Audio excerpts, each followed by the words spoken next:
Hello दोस्तों, मैं DSSB YouTube channel से गौतम आपका बहुत बहुत स्वागत करता हूं। आज हम ज्योग्राफी का दूसरा चैप्टर कक्षा 9 का भारत का भौतिक स्वरूप लेके आपके सामने आए हैं। आइए स्टार्ट करते हैं। जैसा कि आप जानते हैं कि भारत विभिन्न स्थलाकृतियों वाला एक विशाल देश है। मतलब एक भारत विशाल देश है जिसमें बहुत सारी स्थलाकृतियाँ पाई जाती हैं। आप किस प्रकार के क्षेत्र या भूभाग में रहते हैं? यदि आप मैदानी क्षेत्र में रहते हैं तो आप यहाँ के दूर तक फैले विशाल मैदानों से परिचित होंगे, और यदि आप माउंटेन वाली रेंज में रहते हैं, पर्वतीय क्षेत्र के निवासी हैं, तो आप पर्वतीय ढलानों और घाटियों से भली भांति परिचित होंगे। वास्तव में हमारे देश में हर प्रकार की भू आकृतियाँ पाई जाती हैं, जैसे पर्वत पाए जाते हैं, मैदान, मरुस्थल, पठार, द्वीप समूह। ऐसी विभिन्न प्रकार की भू आकृतियाँ हमारे भारत देश में पाई जाती हैं। भारत की भूमि बहुत अधिक भौतिक विभिन्नताओं को दर्शाती है। भूगर्भीय तौर पर प्रायद्वीप पठार पृथ्वी की सतह का प्राचीनतम भाग है। जो हम अपना साउथ वाला हिस्सा देखते हैं नीचे की तरफ, प्रायद्वीप पठार, ये बहुत ही प्राचीनतम भाग है। इसे भूमि का एक बहुत ही स्थिर भाग माना जाता है, परंतु हाल के भूकंपों ने इसे गलत साबित कर दिया है। पहले माना जाता था कि जो प्रायद्वीपीय पठार में वहाँ पे भूकंप जो है बहुत कम आते हैं, लेकिन अब ऐसा नहीं है, वहाँ भी भूकंपीय घटनाएं देखने को मिलती हैं। हिमालय एवं उत्तरी मैदान हाल में बनी स्थलाकृतियाँ हैं। भूगर्भ वैज्ञानिकों के अनुसार हिमालय पर्वत एक अस्थिर भाग है। हिमालय की पूरी पर्वत श्रृंखला एक युवा स्थलाकृति को दर्शाती है, जिसमें ऊंचे शिखर हैं, गहरी घाटियाँ हैं तथा तेज बहने वाली नदियाँ भी इसमें शामिल हैं। आगे देखते हैं। उत्तरी मैदान हमारे जलोढ़ निक्षेपों से बने हैं। प्रायद्वीपीय पठार हमारी शैलों से बने हैं। अब शैलों में कौन सी शैलों से बने हैं? जिसमें आग्नेय और रूपांतरित शैलें शामिल हैं। शैलें हमारी 3 प्रकार की होती हैं: आग्नेय, अवसादी, कायांतरित और रूपांतरित। कायांतरित को ही दूसरे शब्दों में रूपांतरित शैल कहा जाता है।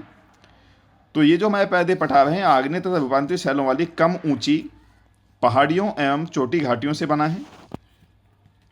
हमारा जो मुख्य भौगोलिक वितरण है वो भारत की भौगोलिक आकृतियों को हमने निम्नलिखित वर्गों में बांटा है। पहला है हिमालय की पर्वत श्रृंखला, दूसरा उत्तरी मैदान, तीसरा प्रायद्वीपीय पठार, चौथा भारतीय मरुस्थल, पांचवा तटीय मैदान और छठा हमारा द्वीप समूह, जिसमें हमारे अंडमान निकोबार और लक्षद्वीप समूह आते हैं। आगे चलते हैं, हिमालय पर्वत के बारे में जानते हैं। हिमालय पर्वत भारत की उत्तरी सीमा पर एक विस्तृत हिमालय भूगर्भीय रूप में युवा एवं बनावट के दृष्टिकोण से वलित पर्वत श्रृंखला है। यह पर्वत श्रृंखलाएं पश्चिम पूर्व दिशा में सिंधु से लेकर ब्रह्मपुत्र तक फैली हैं। हिमालय विश्व की सबसे ऊंची पर्वत श्रेणी है और एक अत्यधिक असम अवरोधों से एक है। ये 2400 किलोमीटर की लंबाई में फैले एक अर्धवृत्त, मतलब एक अर्धगोले का निर्माण करते हैं। इसकी चौड़ाई कश्मीर में बहुत ज़्यादा, मतलब 400 किलोमीटर, और धीरे धीरे घटते हुए अरुणाचल प्रदेश में 150 किलोमीटर है। पश्चिमी भाग की अपेक्षा पूर्वी भाग की ऊंचाई में अधिक विविधता पाई जाती है। अपने पूरे देशांतरीय विस्तार के साथ हिमालय को हमने 3 भागों में बांटा है। इन श्रृंखलाओं के बीच बहुत अधिक संख्या में घाटियाँ भी पाई जाती हैं। सबसे उत्तरी भाग में स्थित श्रृंखला को, जो सबसे ऊपर की तरफ उत्तरी भाग में पाई जाती है, उसको हमने महान या आंतरिक हिमालय या हिमाद्री की संज्ञा दी जाती है। ये हिमाद्री आपके परीक्षा में पूछा जाता है कि हिमाद्री कौन से हिमालय को कहते हैं, तो हिमाद्री महान और आंतरिक हिमालय को कहते हैं, जो कि सबसे उत्तरी भाग है हमारा। यह सबसे अधिक सतत श्रृंखला है। सतत का मतलब होता है कहीं से टूटी फूटी नहीं है, कंटिन्यू चलती हुई है, जिसमें 600 मीटर की औसत ऊंचाई वाले सर्वाधिक ऊंचे 6000 मीटर की औसत ऊंचाई वाले सर्वाधिक ऊंचे शिखर हैं। मतलब औसत रूप से देखा जाए तो इन पर्वत शिखरों की ऊंचाई 6000 मीटर की औसतन देखी गई है। इसमें हिमालय के सभी मुख्य शिखर हैं। देखा जाए तो माउंट एवरेस्ट, जो कि नेपाल में है, इसकी ऊंचाई सर्वाधिक 8848 मीटर है। उसके बाद कंचनजंगा, मकालू, धौलागिरी, इसी क्रम में आगे बढ़ते चले जाते हैं। आइए आगे जानते हैं। और भी बहुत से महत्वपूर्ण पर्वत हैं। नंगा देवी भारत में है, अन्नपूर्णा नेपाल, नंदा देवी नेपाल, कामेट भारत, नामचबरुआ भारत, गुरुला मंदाता नेपाल, ये सभी पर्वत श्रेणियाँ हमारे इस क्षेत्र में पाई जाती हैं। महान हिमालय के वलय की प्रकृति असममित है। हिमालय के इस भाग का क्रोड़ किससे बना है बच्चों? ग्रेनाइट से बना है। यह श्रृंखला हमेशा बर्फ से ढकी रहती है तथा इससे बहुत सी हिमानियों का प्रवाह होता है। मतलब यहाँ से बहुत सी बर्फ की हिमानियाँ बहती रहती हैं। ज्ञात कीजिए, अब आपको देखना है कि महान हिमालय में पाई जाने वाली हिमानियों तथा द्रव्यों के नाम कौन कौन से हैं। आप गूगल करके जब अपना नोट्स बनाएंगे तो इनको भी उसमें देखिए, वरना मैं वीडियो बनाऊंगा उसमें आपको डाल दूंगा।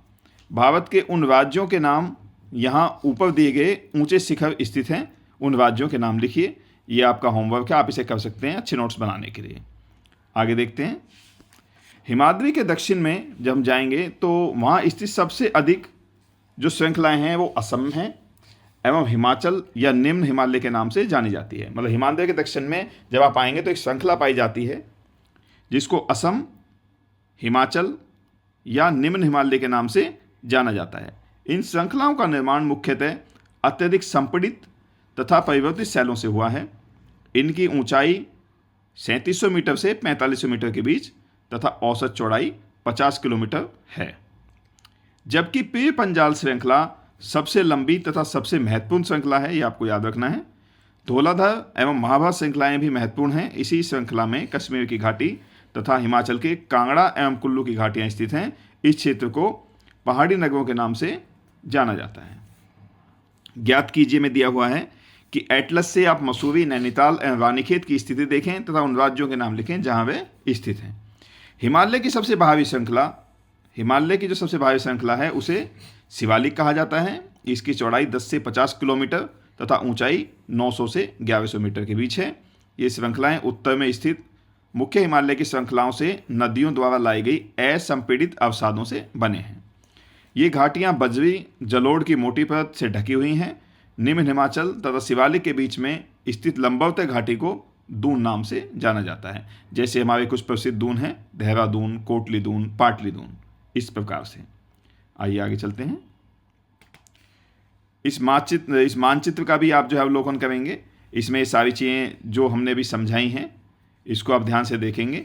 जैसे मैं आपको थोड़ा आइडिया देता हूँ आपको कैसे देखना है इसको। जैसे कंचनजंगा K2 श्रेणी कहाँ पाई जाती है, हमारी जो काराकोरम द्रव्य से निम्नलिखित श्रेणियाँ जाती हैं, तो आपको अपने मैप में देखते हुए अपने दिमाग के अंदर ऐसे फिट करना है कि लद्दाख श्रेणी ऊपर है, उसके नीचे जॉस्कर श्रेणी है, फिर शिवालिक श्रेणी है। ऐसे श्रेणियों का क्रम भी ध्यान रखना है। और सिंधु नदी की जो सहायक नदियां हैं हमारी, सिंधु, झेलम, रावी, सतलुज, इन सब का भी आपको क्रम ध्यान रखना है। तो आगे चलते हैं बच्चों नेक्स्ट पेज पे आते हैं। तो देखते हैं हम हिमालय पर्वत का एक चित्र दिया हुआ है, उसके बाद हम आगे जानने का प्रयास करते हैं। इस उत्तर दक्षिण के अतिरिक्त हिमालय को पश्चिम से पूर्व तक स्थित क्षेत्रों के आधार पर भी विभाजित किया गया है। इन वर्गीकरण को नदी घाटियों की सीमाओं के आधार पर किया जाता है। उदाहरण के लिए सतलुज और सिंधु के बीच स्थित हिमालय के भाग को पंजाब हिमालय कहा जाता है। ये आपको नोट्स बनाना है कि पंजाब हिमालय कौन सी दो नदियों के बीच है, सतलुज और सिंधु नदी के बीच। यहाँ से सतलुज नदी बहती है, सिंधु नदी बहती है, उसके बीच में क्या आएगा हमारा पंजाब हिमालय, उसके बीच में क्या आएगा हमारा पंजाब हिमालय।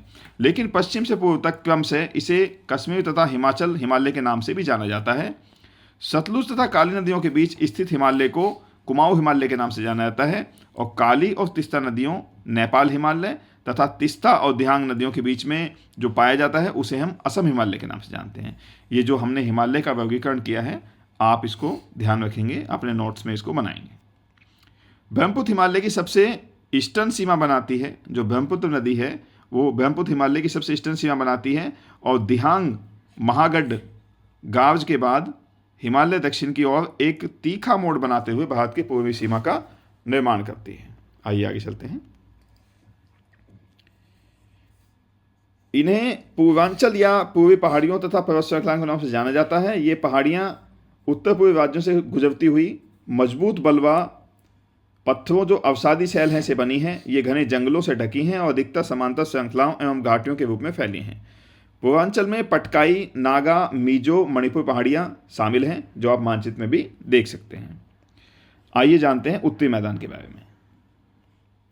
उत्तरी मैदान 3 प्रमुख नदी प्रणालियों सिंधु, गंगा और ब्रह्मपुत्र तथा इसकी विभिन्न सहायक नदियों से बना है।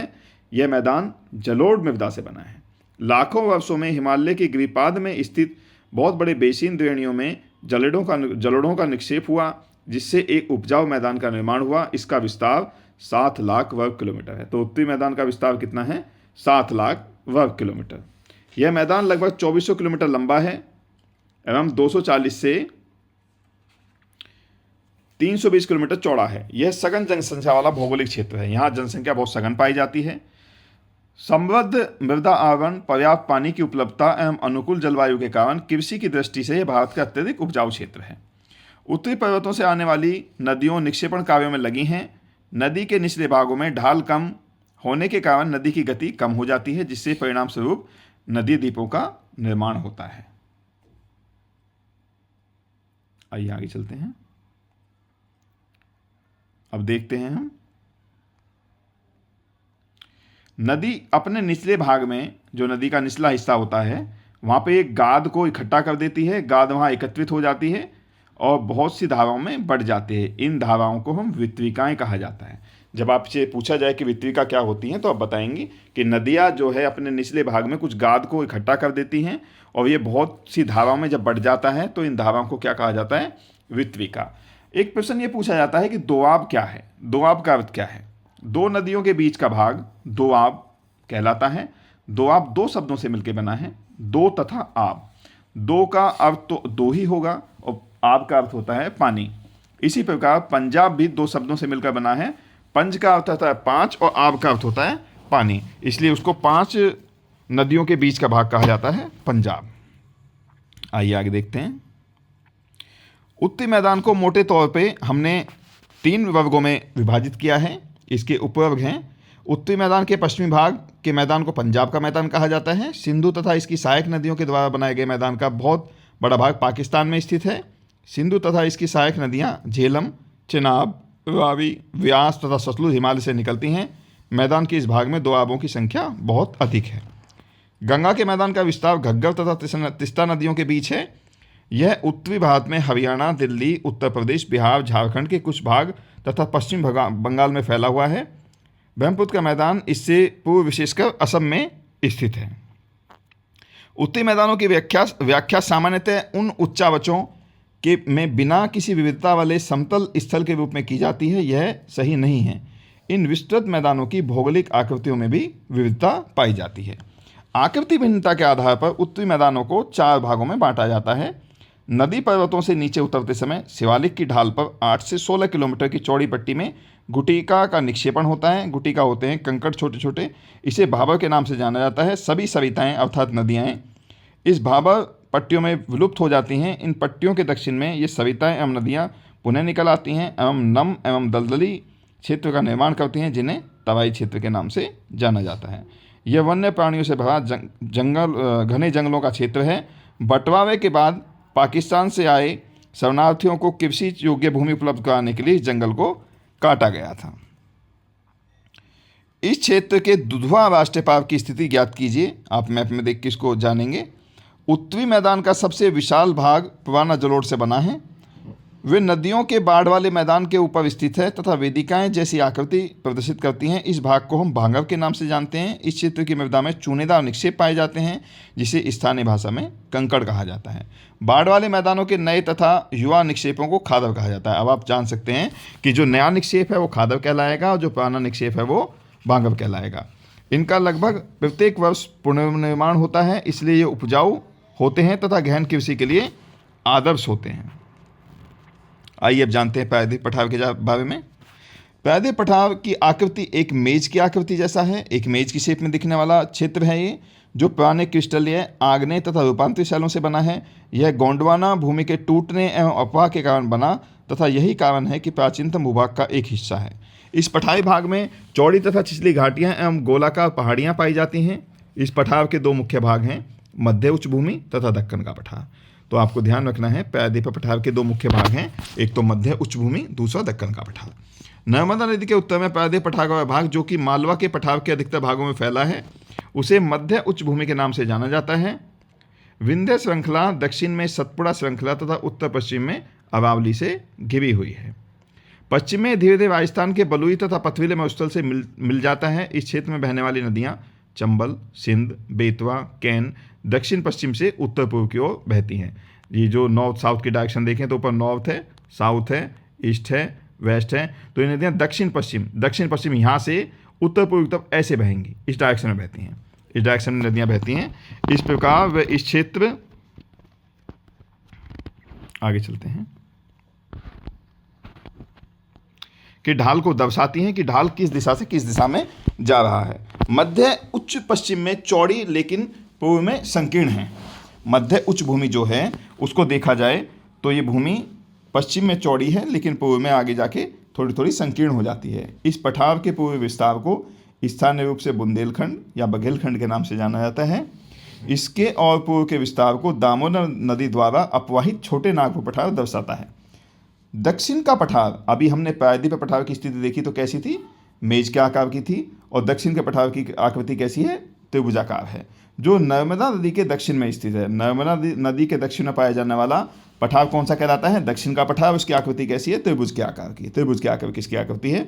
उत्तर में इसकी चौड़ाई आधार पर सतपुड़ा की श्रृंखला है, जबकि महादेव, कैमूर तथा पहाड़ियां तथा मैकाल श्रृंखला इसके पूर्व विस्तार में है। भारत के भौतिक मानचित्र पर इन पहाड़ियों एवं श्रृंखलाओं की स्थिति को आप ज्ञात करेंगे, देखेंगे कि कौन सी स्थिति कहाँ पे है। दक्षिण का पठार पश्चिम में ऊंचा है और पूर्व में इसका ढाल कम है।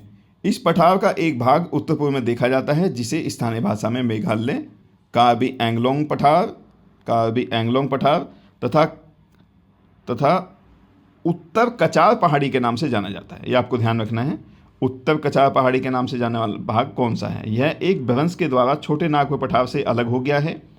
पश्चिम से पूर्व की ओर तीन महत्वपूर्ण श्रृंखलाएं, गारो, खासी, जयंती, यह आप मानचित्र में भी देख सकते हैं। मैं आपको दिखाता हूँ पीछे ले जाके, एक सेकेंड, ये यहाँ देखिए आप, ये गारो, खासी और जयंतियाँ, ये वाली पहाड़ियां यहां पाई जाती हैं।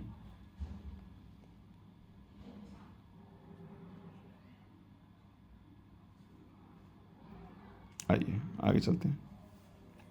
दक्षिण के पठार के पूर्वी एवं पश्चिमी सिरे पर क्रम से पूर्वी एवं पश्चिमी घाट पाया जाता है।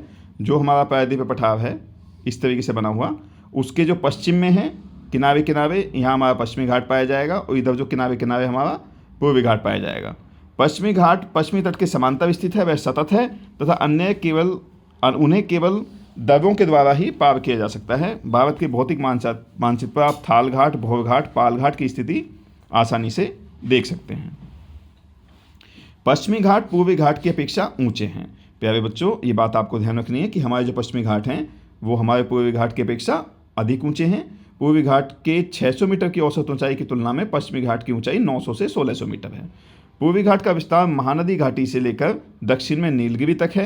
पूर्वी घाट का विस्तार सतत नहीं है, यह अनियमित है, यह आपको बात ध्यान रखनी है। बंगाल की खाड़ी में गिरने वाली नदियों ने इनको काट दिया है।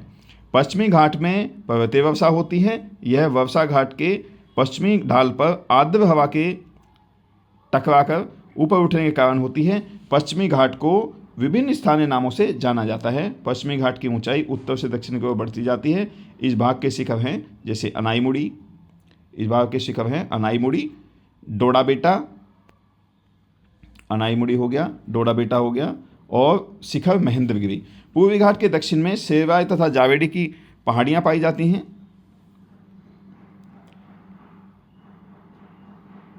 उडग मंडलम, जिसे ऊटी नाम से जाना जाता है, तथा कोडई कनाल जैसी प्रसिद्ध पहाड़ी नगरों की स्थिति मानचित्र में आप देख सकते हैं।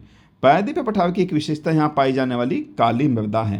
यहाँ काली मिट्टी पाई जाती है, जिसे दक्कन ट्रैप के नाम से भी जाना जाता है। इसकी उत्पत्ति ज्वालामुखी से हुई है, इसलिए इसकी सेल कैसी हैं, आग्नेय सेल हैं। ज्वालामुखी से जो ज्वाला निकलता है, जो लावा निकलता है, और लावा ठंडा होने के बाद एक ठोस रूप धारण करता है, जिससे जो सेल का निर्माण होता है वो आग्नेय सेल कहलाती हैं। वास्तव में इन सेलों का समय के साथ अपवर्तन हुआ, जिनसे काली मिट्टी का निर्माण हुआ। अरावली की पहाड़ियाँ प्रायद्वीपीय पठार के पश्चिम एवं उत्तर पश्चिमी किनारों पर स्थित हैं। ये बहुत अधिक अपरदित और खंडित पहाड़ियाँ हैं। ये गुजरात से लेकर दिल्ली तक दक्षिण पश्चिम एवं उत्तर पूर्व दिशा में फैली हुई हैं। आइए अब जानते हैं प्यारे बच्चों भारतीय मरुस्थल के बारे में। अरावली पहाड़ियों के पश्चिम किनारे पर थार का मरुस्थल स्थित है। यह बालू के टिब्बों से ढका एक तरंगित मैदान है। इस क्षेत्र में प्रतिवर्ष 150 मिलीमीटर से कम वर्षा होती है। इस शुष्क जलवायु वाले क्षेत्र में पश्चिम वनस्पति बहुत कम है। वर्षा ऋतु में ही कुछ सरिताएं दिखती हैं और उसके बाद वे बालू में विलीन हो जाती हैं। पर्याप्त जल नहीं मिलने से वे समुद्र तक नहीं पहुंच पाती। केवल लूनी ही इस क्षेत्र की सबसे बड़ी नदी है। ये आपको ध्यान रखना है कि भारत मरुस्थल में पाई जाने वाली लूनी सबसे बड़ी नदी है। बवकान की शेप देखो ऐसी होती है, आधे चांद की तरह ये बवकान बन जाता है। बवकान अर्धचंद्राकार बालू का टीले का विस्तार बहुत अधिक क्षेत्र में पाया जाता है, लेकिन लंबवत टीले भारत पाकिस्तान सीमा के समीप प्रमुखता से पाए जाते हैं। यदि आप जैसलमेर जाएं तो बवकान के समूह वहां आसानी से देख सकते हैं। कहाँ पर? जैसलमेर में। आइए आगे चलते हैं। अब आते हैं तटीय मैदान पर। प्रायद्वीपीय पठार के किनारे संकीर्ण तटीय पट्टियों का विस्तार है। ये पश्चिम में अरब सागर से लेकर पूर्व में बंगाल की खाड़ी तक विस्तृत हैं। पश्चिमी घाट तथा अरब सागर के बीच स्थित संकीर्ण मैदान है। इस मैदान के 3 भाग हैं।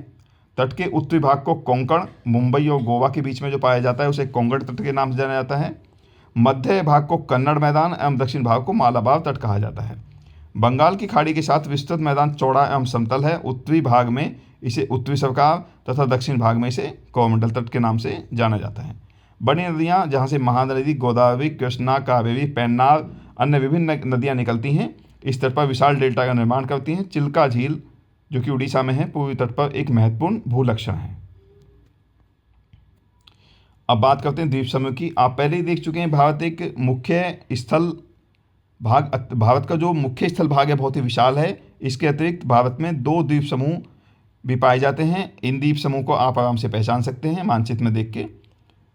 केवल के मालाबार तट के पास स्थित लक्षद्वीप की स्थिति को ज्ञात कीजिए कि लक्षद्वीप कहाँ है। मैप में आपको आसानी से दिखाई देता है। द्वीपों का ये समूह छोटे प्रवाल द्वीपों से बना है। प्रवाल को अंग्रेजी भाषा में कोरल रीफ कहा जाता है और एक मूंगे की चट्टानें होती हैं। ये मूंगे से बनी हुई चट्टानें होती हैं। जब मूंगा चूने को खा के और जब वो मर जाता है तो उसके खोल से इनका निर्माण होता है तथा इनको लकाद्वीप, मिनिकॉय तथा एमिनो द्वीप के नाम से भी जाना जाता है। 1973 में इसका नाम लक्षद्वीप रखा गया था। पहले लक्षद्वीप का नाम लकाद्वीप, मिनिकॉय तथा एमिनो द्वीप के नाम से जाना जाता है। 1973 में इसको लक्षद्वीप कहा जाने लगा। यह 32 वर्ग किलोमीटर में, इसको याद रखना है, 32 वर्ग किलोमीटर छोटे क्षेत्र में फैला है। कावावती द्वीप लक्षद्वीप का प्रशासनिक मुख्यालय है। इस द्वीप समूह पर पादप एवं जंतुओं के बहुत से प्रकार पाए जाते हैं। पिटली द्वीप जहाँ मनुष्य का निवास नहीं है, वहाँ एक पक्षी अभयारण्य है। अब बंगाल की खाड़ी में उत्तर से दक्षिण की तरफ फैले हुए द्वीपों की श्रृंखला की ओर ध्यान दीजिए। यह अंडमान एवं निकोबार द्वीप समूह है। यह द्वीप समूह आकार में बड़ी संख्या है। अब प्रवाल के बारे में जानते हैं, जैसा मैंने आपको पहले बताया है। प्रवाल पॉलिप्स कम समय तक जीवित रहने वाले सूक्ष्म प्राणी हैं जो समूह में रहते हैं। इनका विकास छिछले और गर्म जल में ये फलते फूलते हैं। इनसे कैल्शियम कार्बोनेट का स्राव होता है। प्रवाल स्राव एवं प्रवाल अस्थियाँ टीले के रूप में निक्षेपित होती हैं। ये मुख्यतः 3 प्रकार के होते हैं: प्रवाल रोधिका, तटीय प्रवाल भित्ति, प्रवाल वल्लद्वीप। ऑस्ट्रेलिया का ग्रेट बैरियर रीफ प्रवाल रोधिका का एक अच्छा उदाहरण है। प्रवाल वल्लद्वीप गोलाकार या हार्स शू जैसे घोड़े का जूते का आकार के बने होते हैं। आइए आगे चलते हैं। यह द्वीप समूह मुख्य दो भागों में बटा हुआ है। उत्तर में अंडमान तथा दक्षिण में निकोबार। यह माना जाता है कि द्वीप समूह निमज्जित एवं पर्वत श्रेणियों के शिखर हैं। यह द्वीप समूह देश की सुरक्षा, आगे चलते हैं, के लिए बहुत महत्वपूर्ण है। इन द्वीप समूह में पाए जाने वाले पादप एवं जंतुओं में बहुत अधिक विविधता पाई जाती है। ये द्वीप समूह विषम वृत्त के समीप स्थित हैं एवं यहाँ की जलवायु विषवतीय है तथा ये घने जंगलों से घिरे हुए हैं। विभिन्न भू आकृति विभागों का जो वितरण है, हमने इसकी विशेषता देखी, स्पष्ट करता है, परंतु यह स्पष्ट है कि ये विभाग एक दूसरे के पूरक हैं और वे देश की प्राकृतिक संसाधनों में समृद्ध बनाते हैं। उत्तरी पर्वतीय जल एवं वनों के प्रमुख स्रोत हैं। उत्तरी मैदान देश के अन्न भंडार हैं। इनसे प्राचीन सभ्यताओं के विकास को आधार मिला। पठारी भाग खनिजों के भंडार हैं जिनसे देश के औद्योगिकरण में बढ़ोतरी हुई।